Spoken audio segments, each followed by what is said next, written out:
It's called Houdini's haunted clock. Yes, really. I felt so silly. Like I was walking on eggshells around this chair. I started to wonder if that antique sewing table that had been in my room for the past 3 years actually had this little thing attached to it. I screamed in terror while he laughed at me, ripping his burned and rotting flesh off of his skin and breaking his bones with a grin. Wow, you guys. Y'all have some haunted ass objects.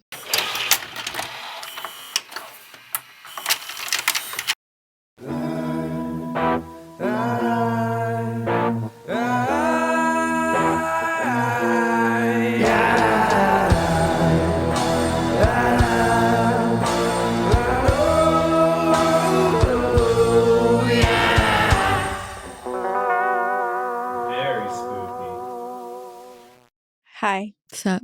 This is Two Girls, One Ghost. Two Girls, One Ghost.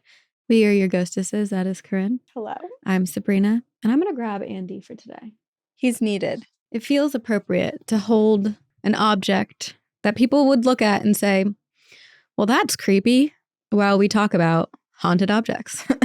Is Andy haunted? We're not sure. I don't think so. Is Anne haunted? She's up in the back corner.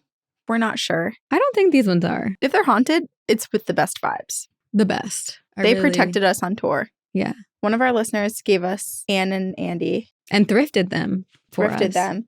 And they were our comfort item because it's scary going up on stage and we just held them on our laps and we're like shaking in our boots every single Just like this. Every single show. Yeah. They But grounded us. We are clearly a group of ghost-loving, paranormal-loving people. Freaks. And with that, a lot of you go thrifting. A lot of you go antiquing. A lot of you bring objects in your home that you think, wow, this is beautiful.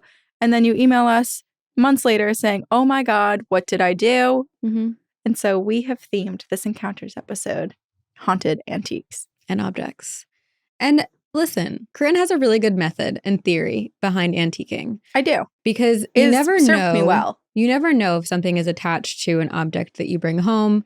Also, it doesn't have to be old. Like, we read a story about a chair from Goodwill that was... You had a teddy bear from Costco. I had a teddy bear from Costco. Brand new teddy bear that gave nightmares. The nightmare-inducing teddy bear. But what's your method? Will you share it with everyone? Well, it's interesting because when we had Georgia Hardstark on, she said something similar, which is when I was asking her, like, do you think some of the vintage items you've collected or whatever? And she had the same train of thought as me, which is if you have so much love and so much enjoyment and appreciation for an item that you're picking up to bring home, if there is anything attached to it, you won't have probably a haunting or at least a bad haunting because they will appreciate how much you are loving the object and all of the good energy you're projecting onto it. Yes. And then also your other method that you've told me or methodology is that you decide whether or not you're going to buy something if like you love it so much it doesn't matter if it's haunted. Oh, that's true. Yeah. Yeah. Antiquing 101. How to. Should I go first? I'm going to go first. Okay. Mine is so short, but it's so good. Okay. Okay. It's called Houdini's haunted clock. Yes, really. Like the Houdini. The Harry Houdini. Hi, ladies and ghost. I've been listening to your podcast since 2024. I started from the beginning and you are way too hard on yourselves. I was hooked from the start. It's currently March 1st, 2025. I've caught up. This story took place at my parents' house in Cornwall, UK. It was built in the 90s and they've had no ghostly activity until now. My boyfriend's mom was staying with them in the guest room. In this room, there is an antique clock that once belonged to Houdini. My mom inherited it from her dad, who bought it off of a magician. Stop. My mom has always said that it's haunted, but nothing's ever given us proof. Until last week. My boyfriend's mom is woken up at 3 a.m. Yes, 3 fucking a.m. By the sound of the clock chiming. This clock has not been wound in years. Her husband, my boyfriend's dad, recently passed away, so she thinks maybe it was him coming through to say hello. Creepy way to say hi, in my opinion. I immediately called my parents and said, next time I visit, I'm not sleeping in the same room as that clock, and I'll be bringing my sage. How crazy if I hear this story once I'm all caught up with the pod. That will be a sad day as I listen all day at work and a lot at home too. See you on the other side, Poppy. Harry Houdini's clock. Harry Houdini, who worked so tirelessly to try to prove paranormal. I know. Who tried to astral project across I know. Him and his vast wife. distances with his wife. His wife who hosted seances to try to I almost communicate just with Harry. said I wish I had a wife like that. I do. You could. I could. I wish I had a partner like that. Wow. That's so cool. And it's one of those things where it's like, is this Houdini or is this a spirit who decided to make their presence known through the clock? Right. Because what creepy way can I let everyone know I'm here? Let me make a clock chime. A clock that hasn't been in use in a really long time. And just, it's the connection. So cool. It's the connection to Harry and everything that he was doing. What if it is Harry? That would be very He's cool. going through all of his objects, everything that he encountered to try to prove to people that the paranormal exists because he couldn't do it in life. And so he's trying to do it, but he is only popping by once to each object, hoping that someone will be like, I'm here, I'm listening, Harry. Right. He's just trying to get the right audience. And so far, no one has clocked it. He's still... That was unintentional again. I love when that happens. That's good. That was really good. Thanks. No one has clocked it. Thanks, but that was not meant. No, but I think some of the ones that get you are the most exciting ones. Mm-hmm. Like there's a toe puller afoot. Yeah, there's a toe puller afoot. What if we filled this bookshelf with just old clocks, kind of like Captain Hook? Oh my gosh, I would actually be very down for that. But I will shit myself if when I'm creeping down in the middle of the night to get a bottle for Noah, everything starts going off. Yeah, it sounded like you said getting a bottle of Vernoa rather than bottle for Noah. And it's like, what is this Vernoa that you're drinking? It's like my magical nightshade. elixir. Yeah. Okay, I'm going to read one from our listener, Stacy. It is called Evil Haunted Mirror. Hello, ghostesses, Ghost and Leia. My name is Stacy. I love listening to your podcast, and so does my 9-year-old son. He says that we are ghost buddies and always asks me to play your podcast when we drive anywhere. And yes, I am a proud part of the pyramid scheme and tell all of my friends about your podcast. I have always had some abilities growing up. Some ESP, seeing auras, some clairaudience, and I love crystals and nature. Today, I would love to share the story I have about a haunted mirror that was in my daughter's room. To start the story, we bought our house in 2013 as my family of my fiance, my daughter, and I were moving out of a condo for more space. I had just had my son and we needed another bedroom. My daughter was 8 at the time and a very happy, playful child. The new house was nice and it had a welcoming feel to it right away. It had enough rooms for everyone. 2 of the bedrooms had long mirrors left in them. We didn't think anything about them and just left them there. I had always wanted a long mirror, so I was excited. One of these mirrors was in my daughter's room. And I know what you're thinking, but I promise it was not an antique mirror. It was truly from IKEA. As the years passed, my daughter started to show abilities as an empath. She also developed a problem handling her emotions and anxiety. Little things would send her into tears, and she and I began to fight more and more. It felt so unusual to me as we had always been so close, but I chalked it up to the teenage years taking its toll. In 2020 and 2021, I started to explore my own abilities and started reading about paganism and then starting to classify myself as an eclectic witch. I practiced different types, green witch, kitchen witch, etc. And I had a growing uneasy feeling about that mirror in her room. So I did a mirror lock spell on it with black salt to try to help protect my daughter. I wasn't sure it helped much, but I did notice a small change. I then saw a TikTok about someone using the GhostTube app that can supposedly pick up words from spirits and thought, hey, it'd be fun to see if anything in our house gets picked up. And I recently found out about the old owner of our home who passed away in the kitchen a while back, and I wondered maybe she was still here. We got a few words upstairs about a sailor, a few random words in our living room, but in my daughter's room, we got words like hell and evil. Oh my God. We have cleansed her room multiple times, salted the doors and windows, but it has always had this odd feeling, and I could never stay in the room for long. Imagine you feel that way. Imagine living in that room. Right. And also more proof that GhostTube does do something. If I tried, we would always end up fighting. I noticed more and more that my son and husband were also starting to get angry quicker and fighting more. My daughter then went on a band trip this past winter in 2021, and I went to my room by myself to use the GhostTube app. I asked if there was someone in her room, and the words I got were hell, grandfather, murdered, shopkeeper. I told the spirit that whoever it was, we were not the ones who did anything to him. We were the new owners of the house, and it was our space. They were to leave my daughter alone. I then asked if something was attached to the mirror in her room, and it immediately responded, yes. I had full body chills. I immediately took the mirror off the wall, and I could almost feel the evil coming off the mirror. I took it outside, placed it face down on the porch, and went back inside, cleansed my house, telling the spirit that it was not welcome back inside the home and had to leave. I talked to my daughter later that day to check on her while she was in Florida, and she said that she had been fine most of the day, but that randomly at around 3:30, she almost passed out.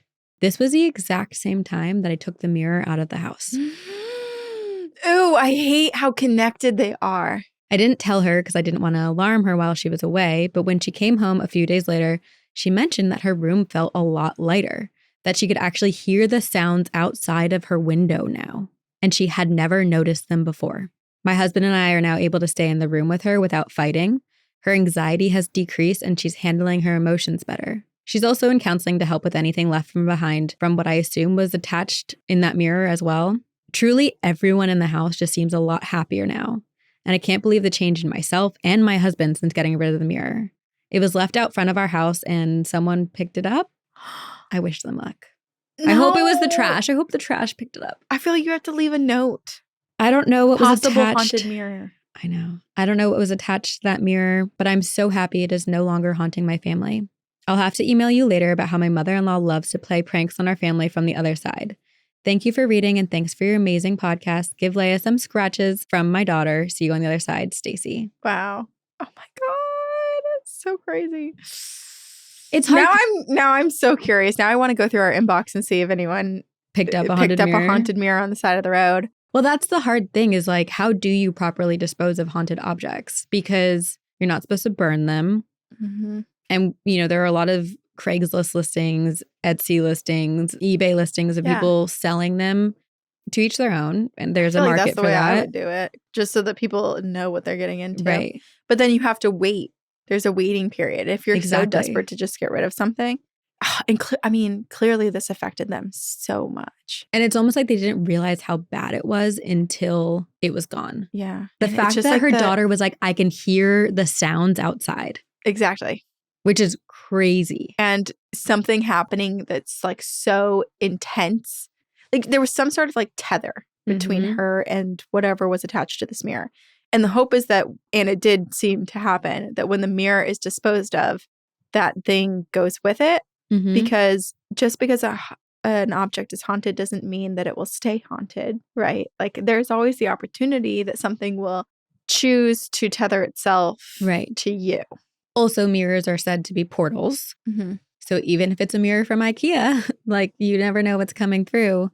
And now I have this conspiracy in my mind of like robots creating mirrors and knowing the idea of creating a haunting through intention. Could they create mirrors and objects with the intention of creating a haunted object? And just with the intention, even though it's planted by a robot, that could cause something to be haunted? Am I going too far? My brain. Almost there.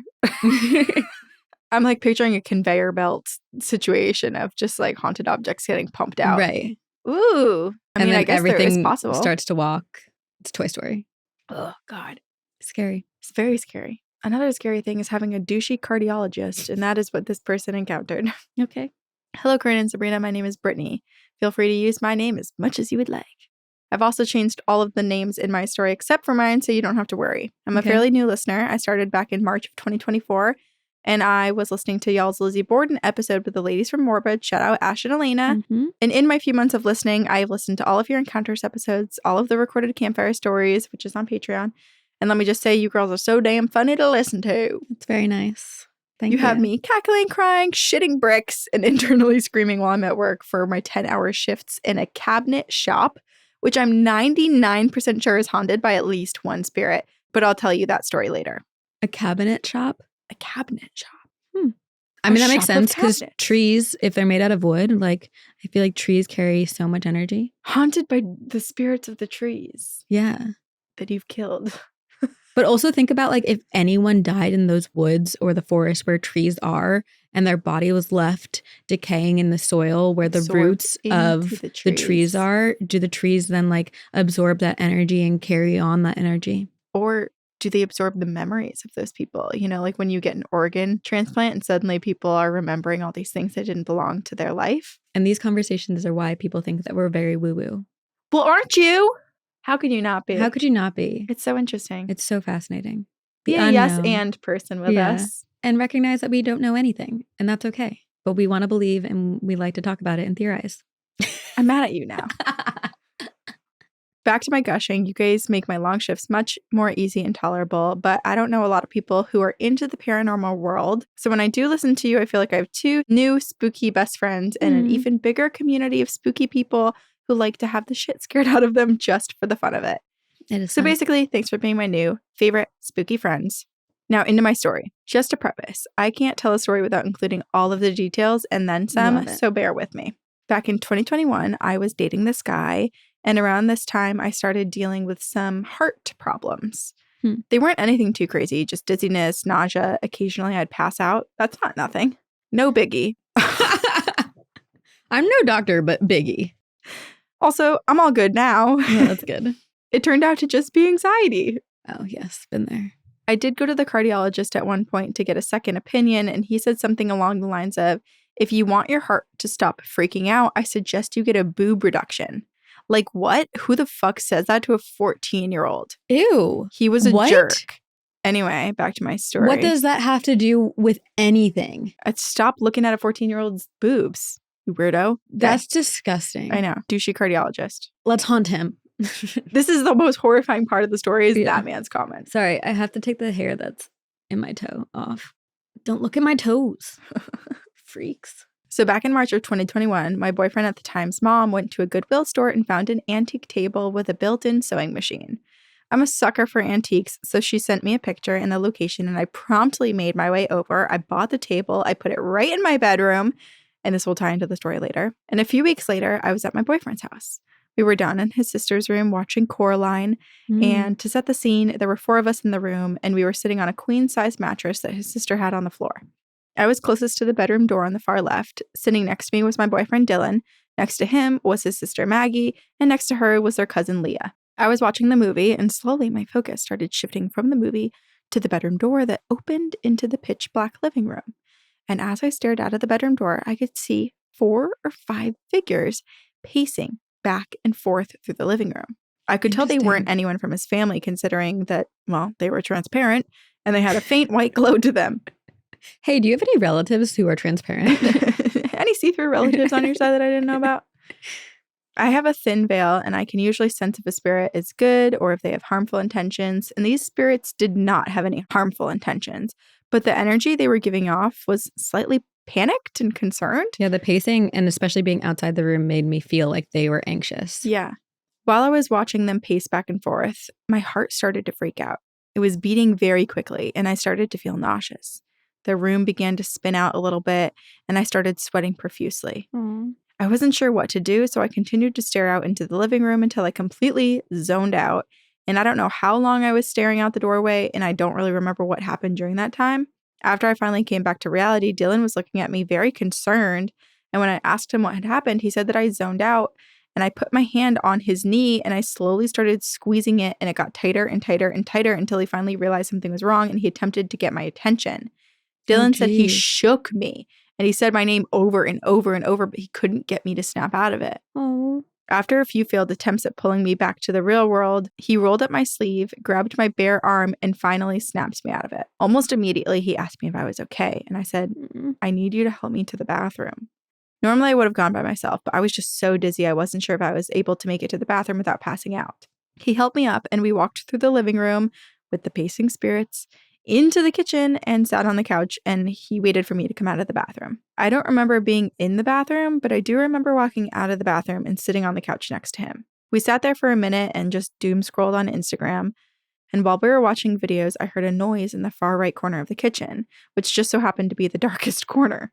Of course. My head cocked to the side, and I stared at the corner for a few minutes, trying to build up my courage to get my ass up and back to the safety of the bedroom.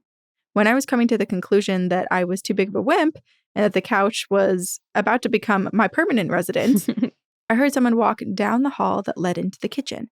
Correction, I heard something tap down the hall. And I don't mean tap dance. I mean like how the blue-haired lady would scrape her way down the sidewalk by her nasty ass nails. That was the only way I could describe what I was hearing. What? That sound sent chills down my spine, and it lit a fire under my ass. I immediately shot up. I told Dylan, we have to get back to the bedroom right now. And he slowly got up, not understanding the gravity of the situation. And when he got up, he grabbed onto me again to keep me stable, and I led the way. Not even 4 steps away from the couch, I came face to crotch with a hideous creature standing on a pink princess scooter. I can see this creature so vividly in my head, and I'm not fully sure how to explain what I saw, so I'll try my best. What? I mean, I do love its form of transportation. Right? I know. It's fun. I'm a pretty princess. I'm a pretty princess. It was about 3 feet tall. It had long claws on its hands and on its feet. Its teeth were long and razor sharp. His mouth was curled into a half smile, a half snarl. Its skin was charcoal. It was completely cracked from head to toe. In between the cracks was this glowing substance, almost like lava. The best way I can describe it was Anakin Walker's skin in Star Wars after he gets burnt to a crisp when he's fighting Obi-Wan. It had this glowing red eyes, and on top of this creature's head were 3 small, wispy, sad excuses for hair. 3. Oh. Does he comb it? Does he braid it? The 3 pieces. He has 3 pieces. You could do a lot. Naturally, after seeing this creature or demon, me, after a long night of drinking, I stopped in my tracks. My feet were no longer working. Forward my mail here, because this is where I die.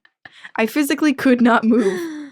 I made eye contact with this thing, and it became the most intense staring contest that I have ever participated in. As it was staring into my soul and smiling at me with this horrible, toothy grin, Dylan was behind me and was like, "Babe, why'd you stop?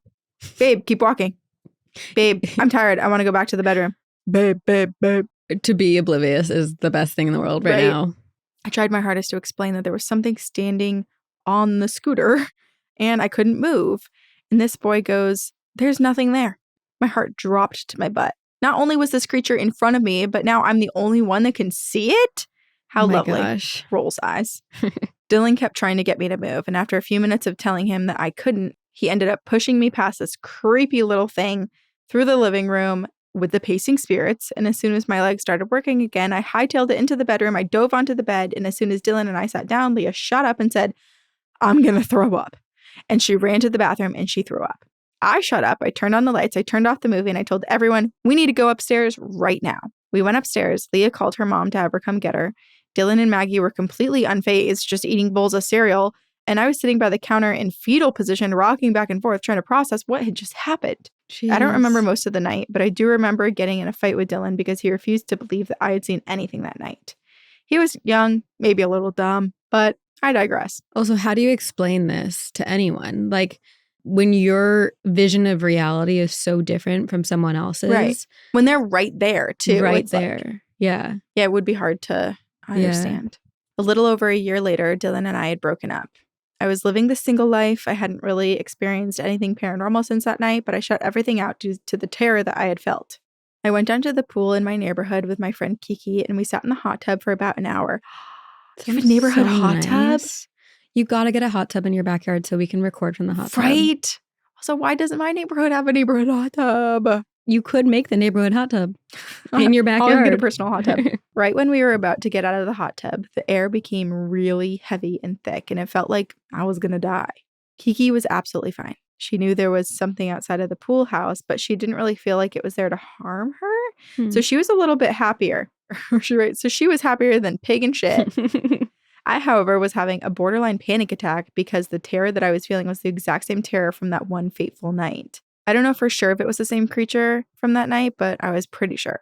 So I tried to calm myself down, and then I heard something ram into the glass doors on the other end of the pool house like it was trying to get in. And all hell broke loose. And to make this long story short, I called my mom, made her come down and get us. I was so afraid to leave the building in fear of being attacked by this thing. And after that, I blocked anything paranormal out again because I was just so scared of having another experience like that. Right. So fast forward another almost 2 years, which puts us into April of 2024. I was sitting in my room one night. It was probably midnight, and I'm getting myself set up for a long night of watching New Girl and crocheting. Yes, I'm aware that I'm an 80-year-old trapped in an 18-year-old's body. Too. And as I was starting the episode, the energy outside of my bedroom changed. It went from light and airy to dark and heavy within seconds. It was that same feeling I had those other 2 nights. I tried to ignore it. I told myself, nope, I wasn't going to leave my bedroom. I don't need to worry. About 15 minutes after that, I had to pee. Of freaking course I had to pee. I held off as long as I could, and when I couldn't wait any longer, I grew a pair and I ran out of my bedroom into the bathroom and I locked the door. I happened to look into the kitchen on my way to the bathroom, and I saw the outline of a short creature standing in my kitchen, waiting for me. I stayed in the bathroom for 20 minutes staring at the door because I was just too afraid to open it, knowing that this creature could be on the other side, ready to scare the living shit out of me. I finally got up the courage. I opened the door, ready to slap that motherfucker into next Tuesday, and to my surprise, it wasn't standing there. So I darted back into my room, but not without catching a glimpse of it standing in the same place it was when I went to the bathroom. This thing? I know. As soon as I shut and locked my bedroom door, I felt the energy move from the kitchen to right outside of my bedroom door. I'm feeling heavy. Like I have a heavy feeling on my chest. It's creepy. The air does feel a little thicker in here. Yeah. I leaped onto my bed, and this started my night from hell. No. I turned on New Girl. I tried to focus on Winnie the Bish and Ferguson, and I could not shake the awful feeling that I had. It felt like I wasn't safe. My family wasn't safe. And on top of that, yeah, girl had to pee again. Nope. That's my bad for drinking a full Dr. Pepper before bed, I guess. Not knowing what to do, I began to pray, cast out the demon in the only way that I knew, by saying, "In the name of Jesus Christ, I compel thee to leave. You are not welcome here. You have not been invited in, and you need to go back to where you came from with love and light." or some shit like that. And love and light, peace. Peace. Kindly regards. Usually this works on the first go, one and done, but not this time. This time, this thing was resilient. By this point, it was about 1 a.m. and I felt like he was here to stay. So I began to pray and cast out the demon over and over and over again for hours. The whole time this was going down, this fucker was camping outside of my bedroom door, rattling the doorknob every little bit just to taunt me. And I was starting to feel desperate. I really had to pee. I wanted to go to bed. I wanted to just keep my family safe. And I decided enough was enough with this bullshit. So I knelt down on my bed, facing the door, and out loud I said something along the lines of, "In the name of Jesus Christ, I command thee to leave. You are not welcome in my house. You are not welcome on our property. You are not welcome on this earth. God and his angels stand guard around my house and my property, and they protect me and my family. Now leave with love and light and never return." Within seconds, I felt the presence just outside of my bedroom door move up onto the hill outside of my bedroom. Interesting. I was finally able to get up and use the bathroom with no problems and only a little bit of leftover fear. And when I finally laid down to go to bed, the creature found a new way to torment me. No. Every time I would close my eyes, I would see a vision of a horrible death being played in my mind. Oh, no. The two I remember most were just awful. The first, this beautiful young woman held underwater until she died. The second was a little boy running across the street, nailed by a bus. Safe to say, I did not get much sleep that night. A few days later, I was listening to your podcast, and one of the Encounters episodes, someone mentioned a haunted coat rack. My brain immediately started connecting the dots, and I started to wonder if that antique sewing table that had been in my room for the past 3 years actually had this little thing attached to it, if this was the reason that I was experiencing these things. My mom is an energy worker, so I ran over to her and asked her to come check the energy attached to my table. Can she check the energy of this episode? Because it's off. It's off. You almost look hazy to me, too. I feel hazy. Like, isn't it weird? Are we going to faint? Like the room feels like there's a mist in it. I know. I'm like, am I about to get an aura migraine? That's how it feels. Yeah. Like the onset of that. What have you done to us? Have we? This is your given fault. it to us. Did we give it back to you? With love and light. Peace out, little thingy. Best wishes. Best wishes. Kind regards. You can't come here. You can't sit with us. Please and thank you. Best wishes. TTYL. Peace and blessings. But talk to you never. Sure enough, she felt that it was. As soon as I got home from work that day, I hauled that table out of my bedroom. I put it in the bed of our truck so I could take it to the dumpster at work the next day. I could feel the negative energy again that night, and I guess maybe I pissed it off when I took it out of my room. But it's only fair because it damn near scared me to death. The next day, my dad helped me break it, throw it into the dumpster, and I felt the presence at my work for a few days until they came and took that big dumpster away. I haven't felt the presence since. So it's like sticky. Because you were in its presence for so long, it could still hold on to you a little bit. Right. Until it was too far away from you. Whoa. I haven't felt that presence since. Your podcast saved my ass. If I hadn't listened to that episode the next day, I probably would have still had that haunted little table at the end of my bed. So thank you. You girls are seriously so fun and amazing. And this is not the only story I have. From Brittany. Well, Brittany, we're glad that we could help you. And thanks for haunting us now. And thanks to everyone who sends in their haunted stories, because if we hadn't read that story, Brittany wouldn't have. Exactly. This is a community group effort. I don't know what this entity was, but I think it's safe to say, or this is my theory. I think we can blame douchey cardiologist and that this creepy energy that was following you around actually had to do with him. Oh, interesting. Because that way you describe this entity, I feel like is the representation of his icky soul. Should have brought the sewing table to his office. Yeah, just be like, hey, here's a gift for you. The meeting. Yeah. Doesn't everyone love an antique? I will say though, when Brittany saw the like multiple figures pacing, I almost feel like, and it sounds like Brittany has experienced a lot of anxiety in life. It makes me feel like those are her guardians and that they also experience anxiety and they like Inside Out. Get anxious that then Brittany can pick up on. And then like the anxiety gets worse. Right. And she had the sewing table. And so they were all like, oh my God, shit, there's this thing. Yeah. What do we do? What do we do? The pace. Let's make her feel this anxiety. Oh my God. Also, how dare this little creature just sit on this pink scooter?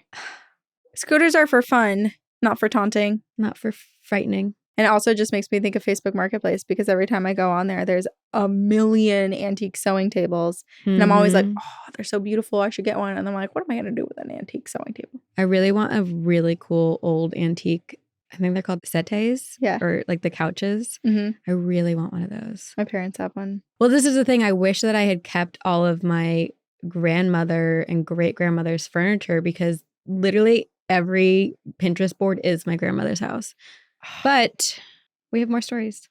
Here is one. This has a lot of different stories in it. It's from our listener, Abigail, and it is called Haunted Antique Chair, Sleep Paralysis, Incubus, Shadow People, and Cat Guardian. Wow. There's a content warning for the story for sexual assault, death, and suicide. And if you're watching on YouTube, we have chapters. So if you would like to skip this story, you can skip to the next chapter. Hello, ladies. My name is Abby, she, her. I've been a viewer for almost a year, and I immediately became a huge fan and started from the beginning, listening to nearly 7 episodes a day. Jeez. Our episodes are kind of long, too. Especially the beginning ones, because we just rambled for hours. You both are super cool and gorgeous and help me feel less crazy for believing in all of this. I've been meaning to send this in for about 6 months now, but I chicken out every time. So I'm just sending one large email. All of this happened back to back, so I'll tell it chronologically. I started listening to you all last July when I was desperately missing autumn and anything spooky. By the time it was August, I was redecorating my room for the fall. I bought a used desk, and I remember that we had an antique chair in the garage for the past 2 years. It was a slim wooden chair with a green seat embroidered in flowers. Sounds beautiful. Mm-hmm. When I pulled it out of the garage, I did think it was a bit suspicious that the sticker price on it said 75 cents. That is interesting. Huh, that's a little cheap. I'm a huge thrifter, and I know that how beautiful this chair was, it probably could have gone for so much more money. I remember my mom telling me she bought it at a yard sale and was so excited because of how nice of a deal it was. That's almost free. Like, it should have just been. Who carries around 75 cents? So after listening to your podcast so much, my first thought was, I really hope this isn't haunted. But I ignored my thought and told myself, relax. She probably just bought it at an estate sale and they wanted to get rid of everything. So I put it in my room. And in the following days, every time I sat in the chair, I felt guilty. About 2 weeks later, I had realized I became afraid of this chair. But I told myself, I'm being silly. It's just my anxiety running rampant. And I have a cat named Minnie, so of course she started to claw at the seat. And as soon as I saw her do this, I started to panic. I shooed her away, and without thinking, I apologized to the chair. After this occurrence, Minnie began acting erratic and scared around the chair, even hissing at it. This is all stuff that was happening during the day. But every night while I tried to sleep, I felt like a figure was watching me. I'd face the wall while I slept, and Minnie would sleep on the pillow next to me, facing the desk. She would stare at the chair, and I'd watch her eyes get big like she saw someone there. There were even a few times where she would sit up or stand to get a better look at it. This was happening every night. And at this time, there was a lot of bad stuff going on. My 27-year-old cousin who had MS and type 1 diabetes was paralyzed in hospice, and I had taken a year off of college because I really didn't know what I wanted to do with my life anymore. And my mom and I were fighting every day. 2 years before this, in 2021, I had a ghost roomie. She was very polite and felt like a guardian. At least from what I sensed. It felt like an elderly woman who really reminded me of my grandma. She would stand at the end of my bed every night, and I would just smile at her. I've always lived in a very toxic home environment, so while that sounds crazy to be so nonchalant about it, I had a lot more going on that took my attention more. One night, I was half asleep and felt this woman firmly grasp my foot, like a handshake minus the shake. And I remember thinking, that's a ghost. She's not harmful, though. Aw. And then I kicked her hand off my foot and fell back to sleep. She's not harmful, but get off of me. About 2 weeks later, my mom called me into the living room to tell me that she thought our house was haunted. I said, I know. I felt someone grab my foot when I was sleeping. My mom never told me what she experienced to think our house was haunted, but when I told her this, she freaked out. She immediately called my uncle, who was a pastor, and the next day he was over. So clearly whatever she experienced was not as intense as this. So she's like, what? Right. Or it felt more ominous, whereas Abby was like, this felt fine. It's just someone giving a little... So my uncle sat on the couch in silence, which I assume means he was praying, and he said the spirit was a nice spirit and a woman. I never told any of that to them, and I never said that I thought she was a woman, so when he confirmed this, I really started to trust myself more with these kinds of things. I like that they say he's a pastor, but like, he's a medium. Yeah. Hey, I support it. He's clairvoyant. Yeah. My mom, still freaked out, said, well, that's nice, but can you please tell her to leave? So my uncle went around the house rebuking the spirit while touching the top of every doorway and anointing it with oil. I think it was called blessed oil. I don't know. But he walked through every room with his Bible open to scripture, then stood in the middle of the house, and everyone joined him while he prayed. That night, my room was empty, and I really felt alone. I was shocked to find myself missing my ghost friend. And I didn't even really know this ghost, but she felt like a friend. Anyway, back to August of 2023. My roommate, who came with the chair, was an entirely different experience. Thinking back, going into our garage when the chair was there, that always gave me a sinking feeling in my stomach. And I thought that rather than it just being an evil spirit, it was maybe upset with me for sitting in the chair, like it was their chair. So I thought, okay, maybe if I'm nice to them, then we could be on good terms, like that last ghost who I still missed. However, this presence felt like a girl from a long time ago, maybe from whenever the chair was built. I brought my old desk chair in to use instead and kept the haunted chair in my room. I felt so silly, like I was walking on eggshells around this chair. During my break from college, I was working at an art museum and asked my coworkers if they believed in ghosts. Thankfully, one woman did, and we shared stories. Once I felt like she would take me seriously, I asked her for advice on the chair, and she told me that I needed to assert my dominance and show them who was in control of the space. She said that if I showed fear, it would give them more power. So that day after work, I looked up how to cleanse the space with incense, but my windows in my room didn't open.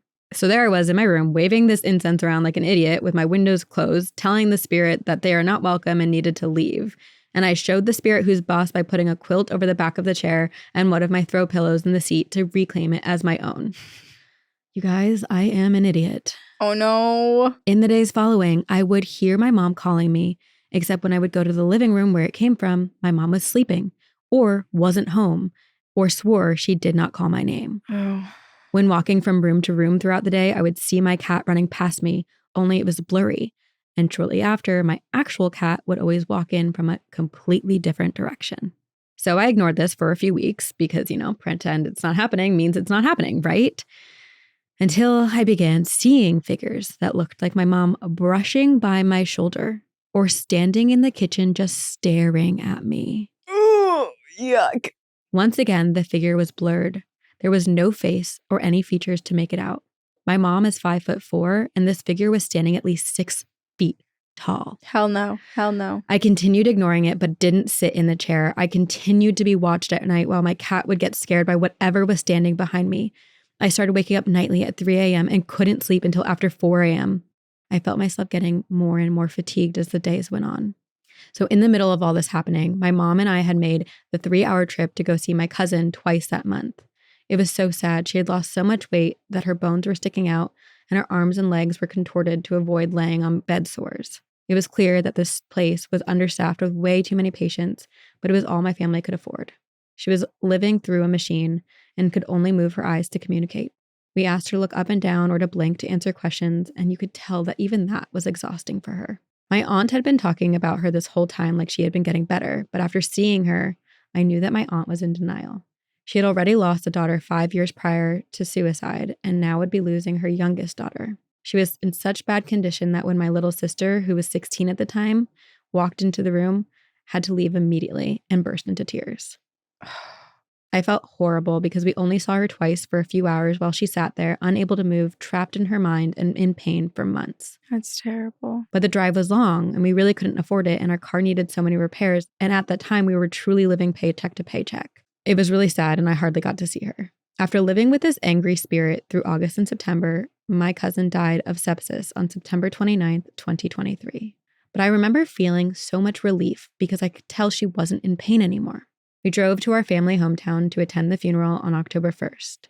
The service was chaotic, to say the least, but that's what happens when you get a bunch of alcoholics together. Everyone was so stressed and preparing for the funeral like they had decided that the funeral would be the day that morning. Her name was Kelsey. Her sister Caitlin, who died earlier, they were only 2 years apart. Growing up as older sister to my little sister, Caitlin and Kelsey felt like my big sisters. They both lived with my family throughout the years growing up, and we even fought like real sisters, stealing each other's stuff and all that. With everything going on, and with the spirit at my house, and being an avid listener to your podcast, I feel like I had really opened myself up to the spirits. I was at the cemetery for the funeral, and everyone was catching up with each other when I felt someone watching me. When I looked, I saw her, Kelsey, standing there with the biggest smile. She looked beautiful and so healthy. I was in awe and started sobbing. This poor girl had experienced so much pain and was in a wheelchair for a year before becoming fully paralyzed. So to see her smiling, standing there really felt like winning the lottery. I was so happy for her. She wasn't wasting any time still being angry because here she was free of her pain. It was only a few seconds, but it really felt like a lifetime. I looked around to see if anyone was with her, and I realized no one did. I looked back and she was gone, but I could sense her standing by her mother.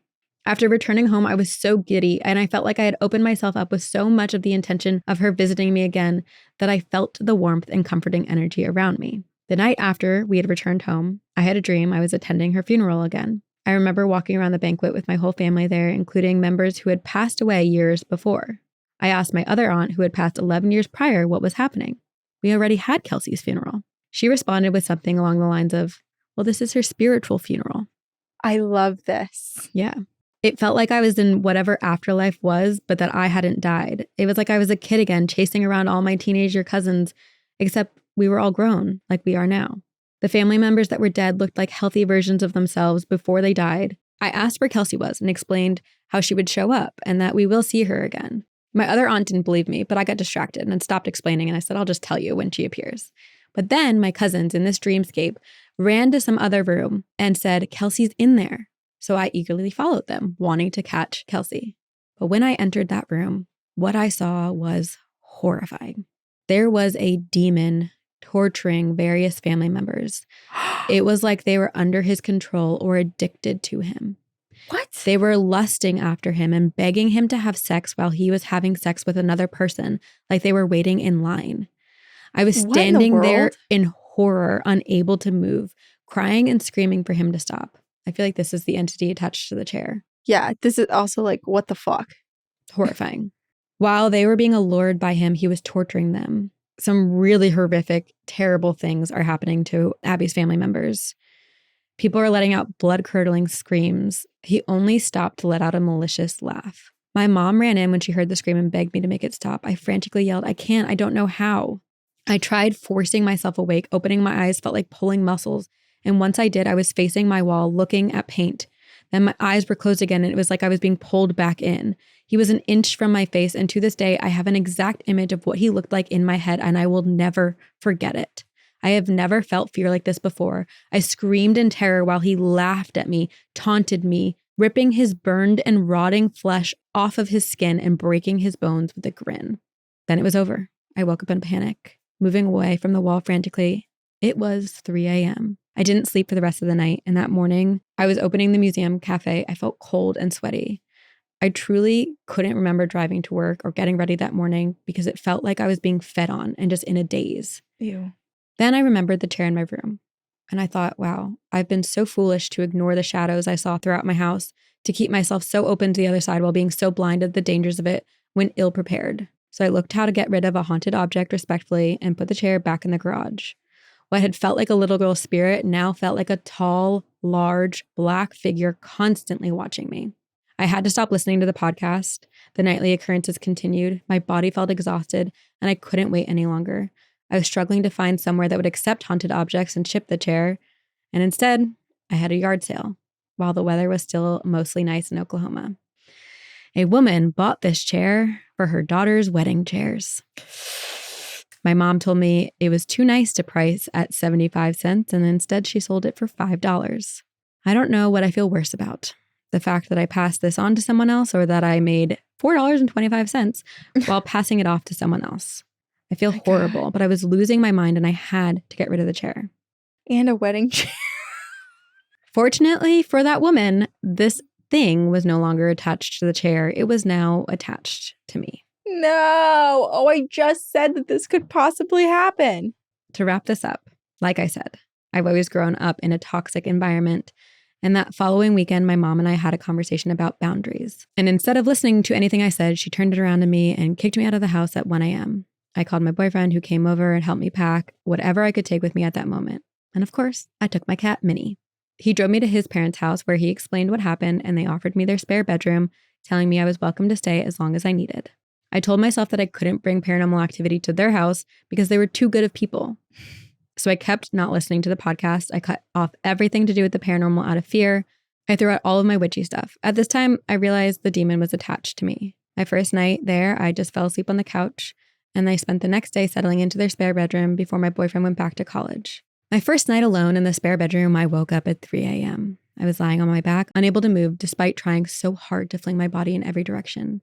As he crawled from the dark corner of the ceiling, down the wall, and onto the bed, and onto me. Ugh. He let out his malicious laugh with a toothy grin as he crawled closer to my face. I was fighting to scream, but nothing came out. Then, after stuttering and gasping, I was finally able to burst out the word "no" as loud as I could. And slowly, he backed up. "I'm coming back for you." I sat up quickly. I scanned the room multiple times. I slept the lights on that night, and I think the only reason I got to sleep at all was because my body was so drained at this point. My boyfriend's dad worked down the block from my job, so he was able to drive me there, but asked if I could get a job closer to their house. I put my 2 weeks in at the museum, and as a parting gift, my coworker gave me black obsidian for protection. Good. My boyfriend's mom read her Bible every morning and was very active in her church. And my boyfriend told me 2 days after the last time I was visited in my sleep that her prayer group prayed over me. He told me that they prayed over me at every Bible study. And I told myself, this is all just a mental breakdown. Ghosts aren't real. Which deep down I know that that's not the truth, but I was just trying to not let this happen anymore. Throughout October and November, I slowly stopped being in denial. And by December of 2023, I was able to listen to the podcast again and love all things spooky. I'm way more cautious now, and I've learned a lot from you all. I do believe that my boyfriend's family and his mom praying over me really offered me protection, and I no longer am visited by this entity. Stay spooky, Abby. Abby, holy shit. It's like, part of me is so glad that it's not attached to the chair so that this thing isn't just being passed on with whoever pays 75 cents for this chair. Well, it was attached to the chair and then it got attached to Abby. Yes. And now I'm glad that it was attached to Abby and now it's not. Yeah, right. Where it went, I don't know, but at least it's not with Abby. Yeah, it's not with Abby and it's not with that woman who bought it for her daughter's wedding chair. Here's a wedding gift, a demon. Oh, and Abby did send like a follow-up email saying that now that it's been some time since this all happened, she's remembering more details about everything that was going on. And she remembered that for some reason during this period of time with all the hauntings, her room kept having a fly problem. And Ew. It sounds like it followed her to her boyfriend's place as well until this entity stopped visiting her. That's disgusting. Yeah. I'm very grateful that her boyfriend's parents and family were the way that they were, you know, gave her safety both spiritually and physically. I know. That is very special. Yeah, that's really great that she had that because it sounds like there was just enough maybe chaos and instability everywhere else that it was tempting to detach from the chair and just stay with Abby. Yeah. Listen, if anything, there are multiple lessons in this story. One, be cautious of haunted objects. But two, you can also build your own family. And you can bring in people into your life that help you live the life that you deserve and want to live. And we never get mad at anyone who has to stop listening to the podcast because, paranormal things are happening and it's sometimes you got to take a break. You got to put yourself first, protect yourself, keep the peace of your own energy. Mm-hmm. That is the most important thing. And we care more about your life so that you can live a great life. And that when you do pass the other side, you're not an evil, scary, malicious entity.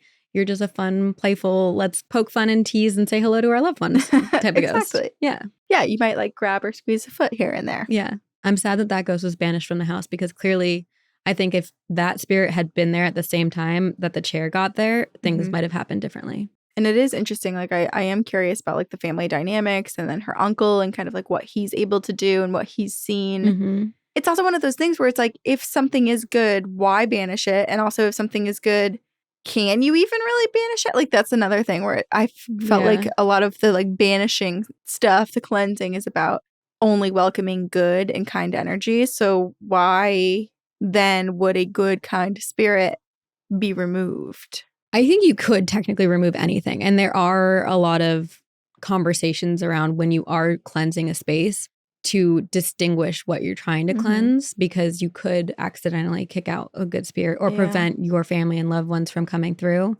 Again, baby witches don't really know what we're talking about, but it does feel like if you're a good ghost, you probably do respect boundaries a little bit more. So with the uncle going through the house, like saying no one's allowed here, perhaps the ghost was like, message received, peace and blessings. Oh. Wow, you guys.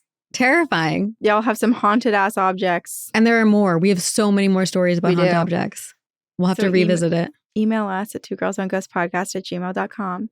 You can tell other people about us, rate and review. Join us on Patreon if you want ad-free 1 week early episodes, an additional full-length episode every single month that's exclusive to Patreon. We have campfire stories where you join us live on the virtual stage to tell your ghost story in front of fellow paranormal enthusiasts. We're also going to do like a fun encounters all about Appalachia. And I know a lot of you listening like Appalachia. So if you want more of that content, we're going to do some more on Patreon. And thank you to Jamie, who edits and produces our podcast. And thank you to all of you. We love you. And we will see you on the other side. I still feel like... Me too. I feel really heavy. It's weird. Good luck to all of you. Very spooky.